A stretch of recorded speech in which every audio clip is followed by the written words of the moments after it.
atau yang ada cuma di PKS. Yang di luar itu tidak kita anggap sebagai pemimpin Muslim. Saya pernah bilang sama mahasiswa saya, mahasiswa pasca itu di Jogja, Anda maunya apa? Kalau Anda menganggap bahwa kepemimpinan sekarang itu tidak ada hubungan dengan Islam, bukan orang Islam, bukan Minna. Yusuf Kalla itu ketua Dewan Masjid Indonesia, DMI. Anda mau apa lagi lebih dari itu, gitu kan? Cuma kan Anda menganggap yang pemimpin kita itu kalau misalnya mungkin berhidayat Nur Wahid misalnya baru gitu kan, di luar itu enggak. Nah, saya nggak tahu Bang Akbar Tanjung misalnya itu dianggap pemimpin kita enggak, wakil kita enggak, karena dia aktif di Golkar bukan di P3 misalnya. Nah itu kan jadi masalah. Oleh karena itulah kategorisasi ini perlu kita pertimbangkan. Kita harus lebih banyak merangkul misalnya. Terlepas dari tadi hal-hal yang mungkin gejala-gejala yang kurang menyenangkan, ya kan? Bagi saya tuh satu hal yang simbolik, misalnya Jokowi itu udah 2 kali punya cucu dan cucunya itu dilahirkannya di rumah sakit PKU Muhammadiyah di Solo. Itu simbolik gitu. Ya, kalau dulu mungkin perginya ke rumah sakit Karolus atau apa gitu ya, Bethesda gitu. Jadi kayak begitu itu. Nah, jadi banyak sebetulnya. Jadi sebetulnya kalau orang Muslim melihat orang Islam itu ngeri banget dia, ngeri. Misalnya kalau soal wacana, misalnya wacana apa saja lah, sosial politik macam-macam itu budaya, itu orang Islam semua, hampir semuanya orang Islam. Kalau dulu kan tidak ada, zaman Pak Umar dulu aktif, wah itu sosialis. Pasti yang pintar itu sosialis ya Pak ya, orang P3IS atau apa. Kalau orang Islam nggak ada. Nah, sekarang kan enggak, semua wacana itu suka atau tidak itu didominasi oleh orang Islam. Jadi oleh karena itu mungkin kita harus, kalau saya menganjurkan kita harus lebih akomodatif dalam soal kepemimpinan itu. Nah, jadi lebih merangkul gitu ya, jangan membuat harus lebih inklusif daripada eksklusif. Nah, kita kan kecenderungannya eksklusif. Misalnya Jokowi begitu, Jokowi itu PKI misalnya kan begitu ya kan, komunis misalnya, atau dia lebih pro Aseng misalnya begitu. Jadi itu kecenderungan mengeluarkan, to exclude, tidak to include, menjadi bahagian dari umat ya kan? Walaupun sebetulnya ibunya Pak Jokowi itu anggota tetap pengajian Muhammadiyah misalnya, Aisyah di sana itu di Solo. Jadi kecenderungan kita mengeksklud itu harus dikurangi, ya, sehingga kita nggak merasa frustrasi gitu kan.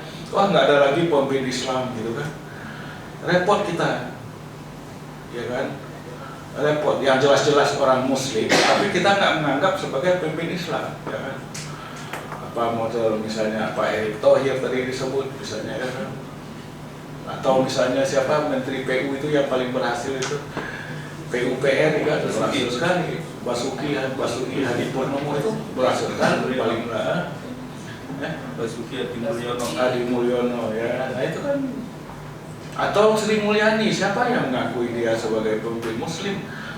Padahal pasti itu dari hadirin yang banyak hadir ini, pasti dia lebih rajin daripada hadirin di sini. Sholat, bukan sholat, puasa Senin Kemis. Kalau itu pasti. Walaupun dia nggak pakai jilbab, tapi dia puasa Senin Kemis. Pasti di ruangan ini saya nggak puasa Senin Kemis. Nggak ada, nggak bisa gitu ya, nggak ini lah. Tapi kalaupun ada mungkin nggak tahu saya berapa banyak gitu. Ya. Jadi kayak begitu itu. Atau misalnya untuk masa depan generasi muda, Sri Mulyani itulah yang mengambil inisiatif membentuk LPDP. LPDP itu dikumpulkan dana yang nggak kepake, tidak bisa di program pembangunan, terus dipisahkan. Sekarang ini jumlahnya 42 T. Nah itu paling saya bisa memastikan mayoritas yang dapat beasiswa LPDP itu orang Islam. pasti itu. Karena memang tadi itu takdir demografisnya, apapun yang dibuat di Indonesia ini pasti orang Islam penerima manfaat terbesarnya. Apapun. Saya pernah bilang sama orang MUI, lihat tuh, saya lagi itu Pak di Kompas tuh, Kompas TV, lihat tuh. Dulu kan Kompas ini didirikan oleh tokoh-tokoh Katolik, tapi sekarang tuh lihat, ini yang pakai apa? Pakai jilbab tuh, ya itu musolanya, musola VIP bagus gitu kan. Nah, jadi nggak bisa, walaupun dulu mungkin maksud para pendiri Kompas itu membuat perusahaan untuk anak-anak muda Katolik, tapi nggak bisa, ya kan? Lembaga yang dibikin oleh Kompas Gramedia, termasuk hotelnya itu Santika, pasti mayoritas yang bekerja di Santika itu orang Islam, misalnya di mana saja lah. Nah, jadi ini yang begini-begini ini kadang-kadang kita nggak menyadari, sehingga kemudian yang lebih banyak itu keluhan dalam diri kita. Jadi oleh karena itu saya mengusulkan tadi itu kita harus lebih inklusif, jangan eksklusif. Jadi kita harus lebih merangkul. Saya mungkin beda dengan para hadirin, dengan banyak kawan-kawan. Saya tidak melihat, tidak jarang mengeluh ya soal misalnya, wah ini Islam nggak ada lagi gitu kan, terpinggirkan. Ya memang betul, partai Islamnya iya, tapi Islamnya tidak.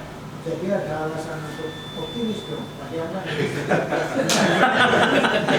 Iya, itu lebih alamiah Pak, bukan karena kebijakan Jokowi, tapi karena alamiah, nggak bisa ditolak, nggak bisa itu, alamiah aja. Dibantu oleh pemerintah atau tidak dibantu oleh pemerintah, jalan sendiri dia. Kayak misalnya yang paling jelas itu Muhammadiyah Pak. Muhammadiyah itu pasti kampusnya lebih bagus dari UNAS ini, pasti itu. Cobalah pergi ke UMS itu, ya, UMS itu yang di Surakarta, atau ke UMY di Yogyakarta, atau Ahmad Dahlan, atau Universitas Aisyah di Jogja, atau UNN di Malang, atau Universitas Muhammadiyah di Makassar, pasti lebih besar dan kampusnya, gedung-gedungnya pasti lebih bagus dari UNAS ini. Walaupun UNAS ini adalah jauh lebih tua, paling tua mungkin. Yang lebih tua dari UNAS ini mungkin cuma UII ya. UI Jogja. UI itu Juni 1945. Kalau UNAS ini kapan? Oktober 49. Oktober 49. Jadi UI lebih tua ya kan. UI coba lihat UI itu. Aduh, kampusnya luar biasa. Makanya saya bilang kita ini dalam 10-20 tahun terakhir ini sudah banyak menghapuskan mitos-mitos. Dulu mitosnya antara lain adalah bahwa kalau ada lembaga pendidikan yang bagus, universitas yang bagus, pasti yang punya bukan kita, orang Islam maksudnya Pak. Pasti yang punya itu orang Katolik atau Protestan, Kristen, pasti. Kalau di Jakarta ada Atmajaya atau UKI, ya kan. Nah, sekarang kan enggak. Mungkin kalau di Jakarta nggak terlalu menonjol gitu ya. Tapi kalau kita lihat di Jogja Pak, atau di mana, itu luar biasa itu. Asetnya luar biasa. Nah, jadi sekolah sekarang sekolah yang bagus tuh. Sekolah-sekolah SD, SMP sampai SMA yang bagus itu banyak dari sekolah negeri dan sekolah Islam yang masuk, misalnya 50 besar. Memang sekolah Kristen Katolik masih ada di situ itu, tapi dulu kan nggak ada. Sekarang ada. Madrasah Aliyah aja ada kok. Misalnya Madrasah Aliyah Insan Cendekia misalnya, yang di Serpong itu masuk dalam 10 besar. Jadi itu menghapuskan. Contoh yang lain juga sering dikemukakan orang, misalnya di Malang. Di Malang itu ada sekolah Katolik berhadapan dengan madrasah ibtidaiyah. Dulu tahun 70-an orang tua mobil yang banyak itu parkir itu dari sekolah Katolik di depan madrasah itu. Sekarang kebalikannya, yang banyak itu penuh macet di depan madrasah ibtidaiyah itu, -1 malam itu. Jadi ini perubahan sosiologis ekonomis. Jadi oleh karena itu, apapun yang terjadi di Republik ini, ya, the greatest beneficiaries, penerima manfaat terbesar itu tetap orang Islam. Mau nggak mau apa saja yang dibikin itu pasti. Jadi kalau ada sesuatu yang jelek, ekonomi Indonesia jatuh, maka yang paling menderita itu adalah orang Islam. Tapi kalau ekonominya bagus, berkembang, maka yang paling dapat manfaatnya itu adalah orang Islam. Nah, jadi oleh karena itulah saya kira kita jangan terlalu banyak mengeksklud, menyingkirkan gitu, karena kemudian rugi kita. Kita tetap harus kritis, jelas, tapi jangan kita merasa seolah-olah tidak terwakili, misalnya dengan orang seperti tadi yang saya sebut Sri Mulyani, LPDP. Saya kebetulan anggota dewan ini, dewan penasihat, dewan apalah penilai itu LPDP itu. Jadi tahu saya, jadi orang LPDP itu baru tahu Pak Dubes. Ternyata kata dia itu ada beasiswa santri. Jadi Jokowi itu ngotot harus ada beasiswa santri, ya kan? Dan diambilkan dari dana LPDP. Pasti non Muslim ngomel-ngomel di belakang, ya. Kok ada beasiswa santri? Nah, ternyata kemudian hasil yang dicapai dari penerima beasiswa santri itu, anak-anak dari madrasah dan pesantren itu paling tinggi, Pak. Jadi mereka tanya, ini gimana, ini kok bisa gitu? Ya antara lain karena anak-anak dari pesantren itu rajin, ya kan, belajar malam-malam, begadang-begadang. Habis itu ditambah lagi dengan puasa, ya kan, mau ujian puasa, ya kan, kayak begitu. Nah, makanya nilainya jadi bagus-bagus gitu kan. Jadi penerima beasiswa LPDP itu paling banyak orang Islam, paling banyak. Saya tahu karena dan apa itu dilihatkan kalau kita menentukan kelulusan itu, ya kan, ada nggak semuanya sih yang dibahas, cuma beberapa saja yang krusial. Umumnya pakai jilbab gitu kan, umumnya. Nah, jadi cara pandang kita mungkin harus diubah. Itu yang saya tawarkan, seperti supaya kita tidak terlalu menjadi marginal terus gitu. Saya juga sebetulnya nggak berharap misalnya bahwa kita akan muncul satu partai, itu nggak mungkin. Saya bukan pendukung ide misalnya umat Islam itu bersatu dalam satu organisasi, nggak mungkin. Keragaman itu sudah menjadi realitas yang susah dielakkan di Indonesia. Oleh karena itu nggak mungkin. Kalau saya menganjurkan seperti yang tadi itu, ya kan, partai yang ada itu diserbu rame-rame, masuk ke dalamnya rame-rame, alumni HMI masuk ke dalamnya, kan banyak itu. Bamsud yang disebut itu juga alumni kan ya, banyak. Wakil ketuanya siapa itu, DPR itu alumni juga, siapa, Aceh, TBAC itu banyaklah di partai-partai itu, banyak sekali. Jadi jangan sampai terputus generasinya, jadi mulailah gitu. Dan dengan tetap tadi itu berkarya,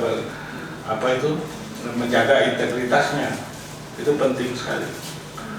Nah, jadi nggak mungkin tuh Pak Asgar muncul satu organisasi menjadi satu suara, itu nggak mungkin, karena tadi itu karakter Islamnya itu berbeda sih, nggak mungkin. Dari tahun 55 ya udah seperti itu. Jadi yang penting itu kita harus mengambil kelompok organisasi mana yang paling mungkin menang gitu. Kalau bikin lagi partai, udah banyak lah partai, nggak laku. Jadi partai kurang. Hanya beberapa partai saja dari pecahan partai baru itu yang berhasil. Mungkin Nasdem, terus siapa lagi, mungkin termasuk Partai Demokrat. Di luar itu partai apa? Susah. Nah, jadi oleh karena partai yang ada itu harus diserbu rame-rame supaya itu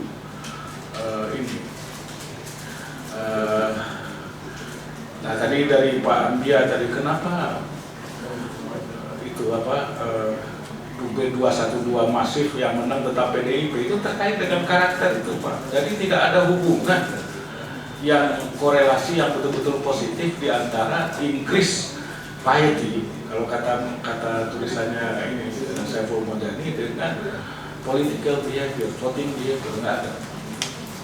Makanya yang menang sejak 99 hanya partai berbasis Pancasila melulu. Nah, tidak ada partai Islam yang menang.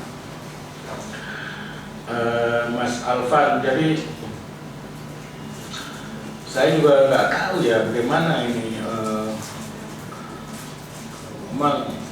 surveillance itu ya susah. Saya itu tiap akhir bulan dapat laporan itu dari Google. Perjalanan 1 bulan ini kemana saja, berapa kota, ya kan? Pernah 1 bulan itu Anda melakukan perjalanan 2 kali keliling dunia, katanya kan? Benar itu, ada itu. Jadi selama kita memegang ini, apa saja, apa yang kita lihat misalnya di Google, ya kan? Apa yang kita akses, berita apa yang kita baca di sini, semua ketahuan, nggak bisa. Ini nggak mungkin kita tinggalkan, ya kan, nggak mungkin, gimana? Nggak mungkin. Jadi itu tiap bulan Pak saya dapat itu. Saya kira mungkin kawan bapak-bapak juga dapat itu Google apa itu, pokoknya perjalanan travel ya. Dapat berapa kota yang dikunjungi, kota mana saja gitu kan. Diminta review. Diminta Iya. review. Gitu, iya. Kamu kesini benar enggak?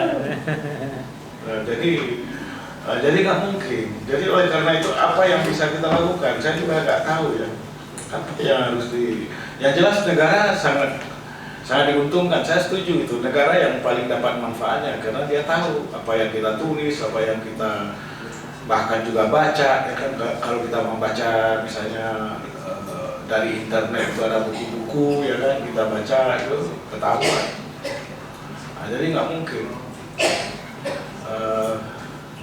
Itu bisa dilacak kok, itu misalnya yang tadi kita bicarakan itu 20 juta orang Cina masuk Islam setelah terjadinya ini wabah corona, kan 20 juta itu ada melacak itu. Oh, itu pertama kalinya bulan September 2019 katanya. Jadi nggak ada hubungan dengan corona, jadi itu berita palsu. Nah, jadi susah kita. Jadi saya nggak tahu bagaimana ini apa yang harus kita lakukan, nggak tahu juga saya gimana itu, nggak ngerti. Maksudnya kita harus melakukan apa? Mungkin paling banter kita harus hati-hati. Yang kedua, kita harus mendorong pemerintah supaya tidak menggunakan berbagai informasi itu untuk persekusi. Misalnya hanya karena ngomong, ada dosen yang ngomong ini gara-gara Yan Etes, kemudian itu berlebihan lah, ya kan?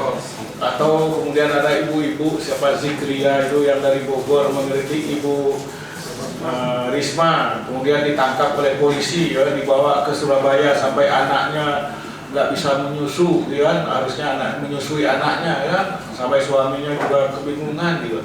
Berlebihan lah gitu, terlalu berlebihan. Jadi kita harus mendorong pemerintah jangan menggunakan inilah untuk secara sewenang, terutama polisi lah.